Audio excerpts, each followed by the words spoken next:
فقط د مشرانو عزت مسجد اسلام وای ادخلوا فی السلم کافه بد کرداري ونه ملک چې د چا پر غاړه شو زموږ پر سر څوک مشر که هغه بد کرداري پسې راواخیستل په غنیمت کې خیانت شروع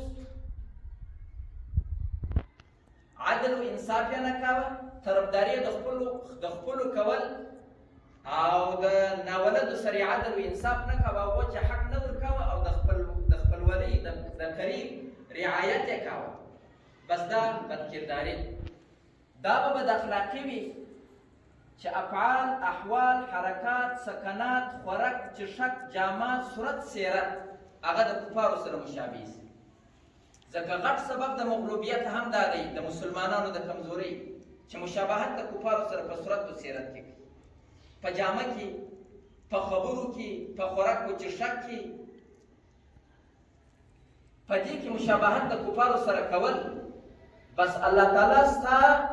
وزړه ته دا قوت نه وراچي چې ته مقابله د کفارو سره وکړې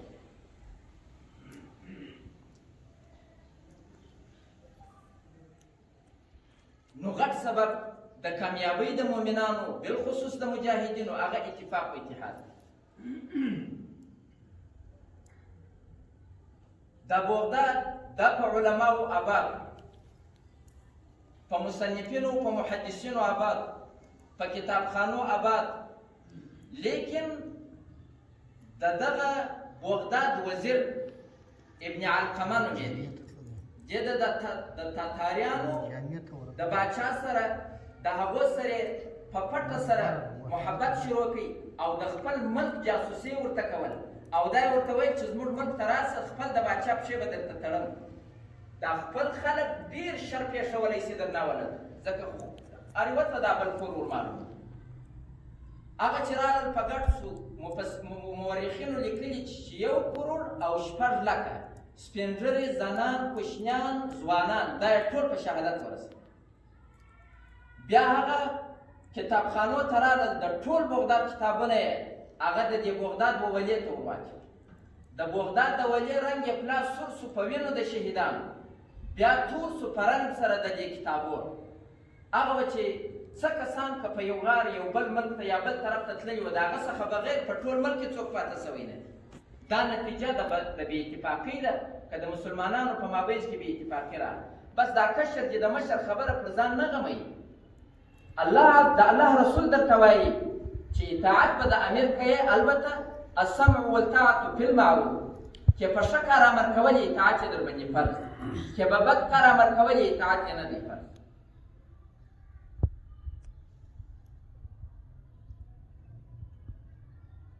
هغه سفیر د قیصر هغه رالی د رومه څخه ول زه غواړم چې ملاقات د حضرت عمر فاروق رضی الله تعالی عنه خلافت دی چې د هغه سره ملاقات صحابه ورته راغلل ستاسې د باچا محل هغه زموږ باچا محل نه دی زموږ د باچا محل د هغه روح دی د هغه زړه دی چې روښانه دی په تجلیاتو د الله په قرب سره د الله په علاقې سره د الله په عبادت سره د الله د مجاهد به فکر یوازې دی یوازې د الله سره یوازې به توجه و الله عز وجل د الله په وعد و وعید کې به د فکر همیشه وزموږ باچا چې دی هغه ته قبرستان ته د مدینې منورې ورسه هلته به پیدا کړي دا د روم سفیر چې رالی چې ورته ویې کتل حضرت عمر رضی الله عنه کمیس کښلی دی قبرستان کې پروت یو داسې واهمه و رعب دی وایي زما په زړه رالی که ما ته الله عز وجل ووجود راکړي لا به هم د دې رعب برداشت ونه بیا چې مې د ځان سره فکر ولی چې د دې سره خو څه اسلحې نسته څه د حفاظت څوک نسته څه چوکیداران ورسره نسته هېڅ نسته دغه رعب نه پر ما د کمې خوا پرېوتي او د دنیا د باچیانو سره زه کښېنستلی یم د هغو سره مې علاقه ده دومره رعب نه دی راغلي پرېوتلی د ځان سره چې فکر ولی ولې دا د ده د ذات وجه نه ده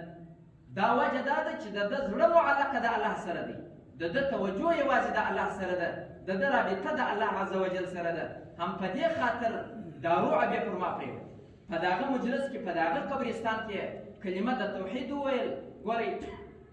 اذا جاء نصر الله والفتح ورأيت الناس يدخلون في دين الله افواجا نوح علیه السلام نه 900 کاله تبلیغ، بیا په کښتۍ کې یو تفسیر وایي چې 72 کسان ورسره دي مؤمنان، نه 900 کاله یې تبلیغ وکړ. لیکن د الله د رسول و دین ته فوجونه جماعت راتلل، ایمان یې راوړی. د دې وجه څه؟ د دې وجه هم دا وه چې ښه اخلاق یې د دې عوامو سره کول. د ښو اخلاقو نتیجه دا وه چې خپله په دین کې ډلې راتللې داخلېدل. یهودي پوښتنې ته ورغلی، پلار یې ورته وایي څه مجازات ورکوي؟ دا خو ستا پوښتنې ته راغلی. والمجازات نو دا دی لا اله الا الله محمد رسول الله. که مو ښه اخلاق د عوامو سره کول دا سب به ډېرېږي، که مو عدل و انصاف د دې رعیت سره کوئ دا سب به ډېرېږي، د دې سب تایید به راسي، د دې سب قوت به الله عز وجل. او که دې بد اخلاقي و بد کرداري ورسره کول، عدل و انصاف چې نه کوه، د مشر دې عزت نه کوه، پر کشر دې شفقت نه کوه، بیا به ورځ په ورځ خدای نه کرده د دې سب کمزوري راځي، خلک به لاس درسه اخلي. یو دانه مثال د بد اخلاقۍ، یو دانه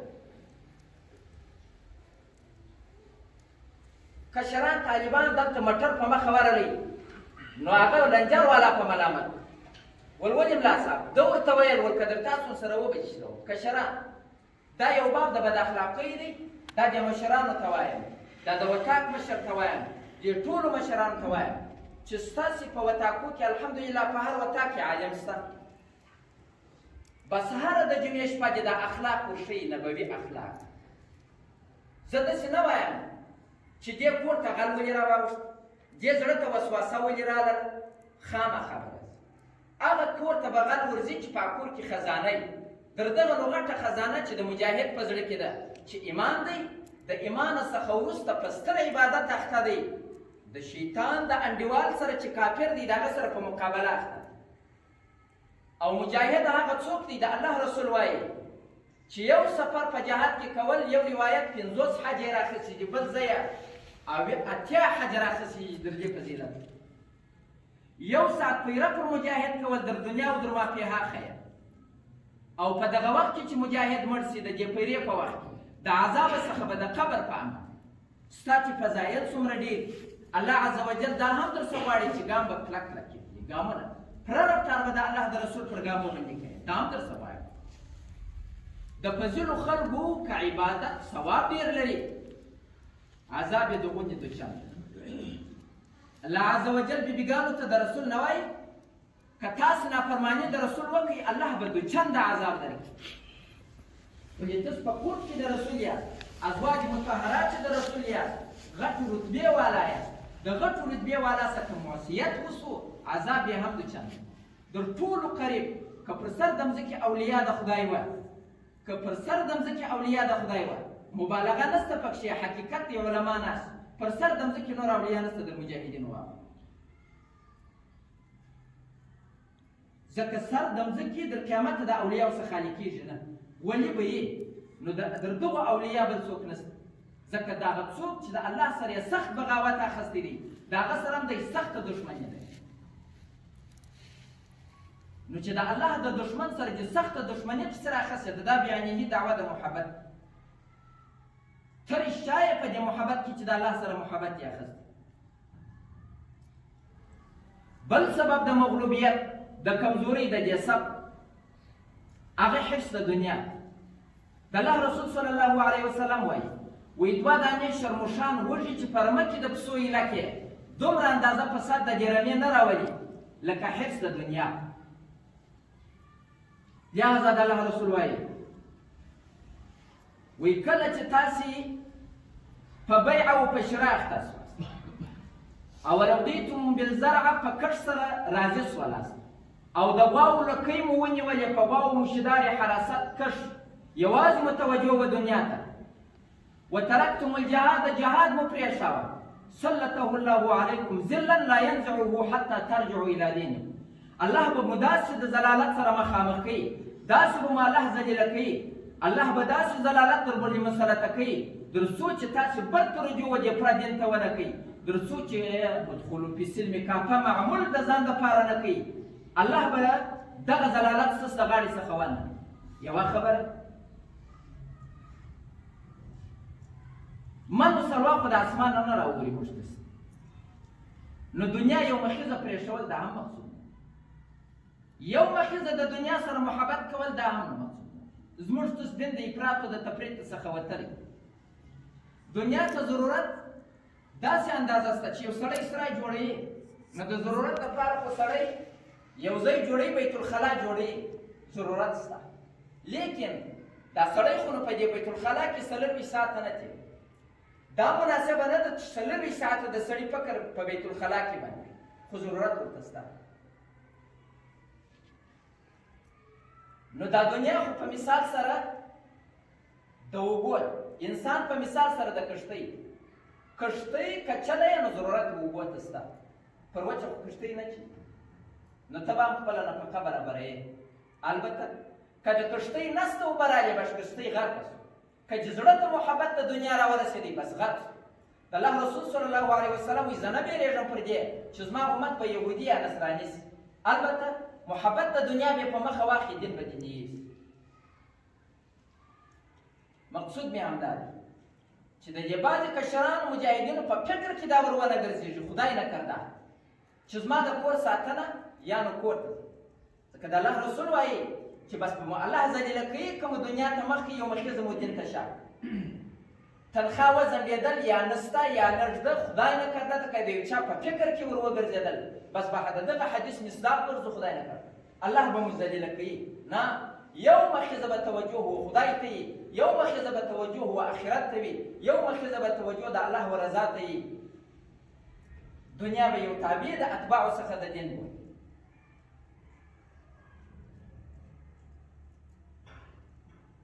نو د الله رسول صلی الله علیه وسلم وایي چې د قیامت به یو ډله وي پر دې سر د ځمکې به د کفارو سره مقابله کوي د قیامت وایي د کفارو د اولې ورځې څخه چې د دوی خښتې ایښودل سوې ده عداوت یې د مؤمنانو سره شروع سوی د اولې ورځې څخه دوی سازشونه میکرونه فریبونه جوړوي د دې دپاره چې اختلاف په مابینځ کې د مؤمنانو راسي د دې دپاره چې د دوی په اسلام او په ایمان او په دین کې نقصان راسي د دې دپاره چې مؤمنان مغلوبه سي او دین یې ختم سي د دې دپاره سازشونه دا د اوله در اخره ځکه شیطان د آدم علیه السلام مخکې پیدا سوی خو دغه سازشونه به د قیامت مقابله به هم د قیامت کوي دا اوس بالحال مقابله ده که نه دا اوس بالحال اوس خو د کشرانو په فکر کې به دا ورګرځي چې په توپک پر کافر ټکول بس یوازې دا جهاد نه دا دوام ته هم جهاد وایي د جهاد مقصود یې زده د جهاد مقصود څه دی د جهاد مقصود دا دی چې اراده کلمت الله راسي د ټک سره کار نشته ګوره دا جهاد د اصول کتابونه ګرته وایي دا بد دی بنفسه بالذات د خدای بنا وي خرابوي دا د خدای بنا نه ده دا کافر الله جوړ کړی دی چې مړ کړي لیکن حسن لغیره دی یعنې دا معنا د دې لپاره دا جهاد حکمت د جهاد هم دا دی چې اعلا د کلمت الله راسي خلق پر منځو برابر خلق پر سنتو د رسول برابر حدود و قصاص جاری تر څو چې معاشره سي خو مقصود به د دې خلافت کبرا مقصود به زموږ د دې څخه چې پر یوه امیر باندې لاس ایږدو هم مقصود دا دی چې اسلام ذلیله نشي مسلمانان ذلیله نشي د مسلمانانو د مال حفاظت وشي د مسلمانانو د عرض و د عزت حفاظت وشي د مسلمانانو د نفس عزت وشي د مسلمانانو د زنانو د خوندو د مندو حفاظت وشي هم په مقصود د جهاد څخه ده نو کافران خوا دې وته کار یې خپل په کور کې کښېږي د الله رسول سره راته وویل ول الله به مو ذلیله کوي که مو دنیا ته مخ کوي او جهاد ته مو شا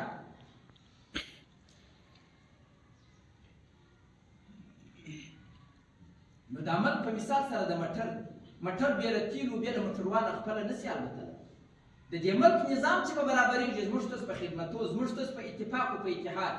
اصولو کتابونو کې وایي یو دانه ویښته شنه یې هم شي کولی شي دا د سر ویښته لیکن دغه ویښتان چې سره یو ځای کې یوې بجې خلک موټران پکې بلوي بیا 10 کسان هم دا رسۍ نشي کولی که سره یو سولو د الله رسول وایي شرمش حمله هم پر هغه پسه باندې کوي شازیه قاسیه ناحیه یې یاده کړې چې د رمې څخه ولاړه جلا سوله هغه به الله هلاکوي هغه باندې به شرمش حمله کوي که اختلاف خپل په مابینځ کې راغی پردي ته مو ځای په مابینځ کې ورکړي که اتفاق په مابینځ کې و هېڅ قدرت مخالف سړی نه لري چې زموږ مابینځ ته ځان راواچي یا زموږ په مابینځ کې عداوت راوړي نو مقصود آخري خبره چې د بعضو څخه که کمزوري سوي یا کېږي د هغه وجه هم دا ده چې شیطان ډېر دښمن د هغه چا دی چې هغه ډېر دښمن د کافر شیطان ډېر دښمن د هغه چا دی چې هغه ډېر محبت د الله سره لري شیطان الله د الله رسول صلی الله علیه وسلم وایي سخت امتحانونه او تکالیف پر هغه چا راځي چې اول خو انبیا دي ثم الامثل فالامثل د نبي پر قدمو که کلک قدمونه هر چا ایښول په هغه ډېرې ابتلاوې ده بالوابسته او غیر وابسته بالذات دو اتیا غزواتو کې د الله رسول تللی بالذات په 22 غزواتو کې د الله رسول تللی نو مجاهدینو ټولو د الله د رسول پر قدمونه ایښي نو سخت د دښمنۍ د شیطان سره خاصي نو شیطان به هم دغه کور ته راځي غل هم هغه کور ته ورځي چې خزانه پکښې خرابه غل څه کوي